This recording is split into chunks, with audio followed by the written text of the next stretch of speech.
Ang intense ng mga kaganapan ngayon sa abot kamay na pangarap sapagkat mangyayari na nga ang matagal nang hinihintay ng lahat at magkakamalay na nga si Don Pepe. Dito nga ay agad na ipapatawag ni Don Pepe ang kanyang abogado para pirmahan ang last will and testament na ginawa nito para maalis si Zoe sa mga pamamanahan niya. Samantala ay muli ngang magkakatagpo ang landas nila Doc Robert at Lynette dahil sa pareho silang a-attend sa party ng mga bata. Manghihinayang naman itong si Doc Robert dahil sa hindi nga daw makikita ng ama niyang si Don Pepe ang kanyang mga apo, na sila Annalyn at Justin na magkasamang gumawa ng party. Pero ko-comfort naman siya ni Lynette at sasabihing may pag-asa pa naman daw na makita ni Don Pepe ang kanyang mga apo dahil sa buhay pa naman daw ito. Subalit mukhang nawawala na nga ng pag-asa itong si Doc Robert at sasagutin niya nga si Lynette na kung paano nga daw kung hindi na daw tuluyang magising ang ama niyang si Don Pepe.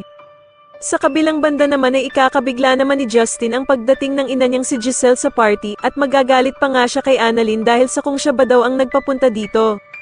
Sasagutin naman siya ni Annalyn na gusto lang naman daw sana niyang magkausap silang dalawang mag-ina. Pero agad namang hihingi ng tawad itong si Giselle sa anak niyang si Justin at aalis na nga lang daw siya.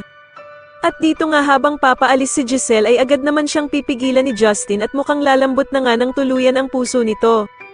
Samantala matapos ngang magbigay ng regalo na kwintas itong si Doc Lyndon kay Annalyn ay hindi naman magpapatalo itong si Harry at magbibigay nga din ito ng regalo kay Annalyn.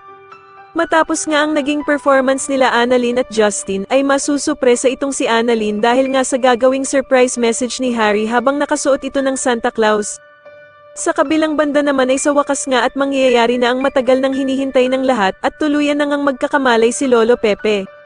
Sa tingin nyo dito na nga kaya tuluyang makulong ang bruhang mag-ina na sila Zoe at Moira kasama na din ang kasabwat nilang si Doc Carlos, mas lalo na nga talagang nagiging exciting ang mga susunod na kaganapan kaya naman ay mas lalo pa nating abangan ang mas lalong gumigandang abot kamay na pangarap. Maraming salamat po sa inyong panonood at sana po ay ma-subscribe nyo ako. Maraming salamat po.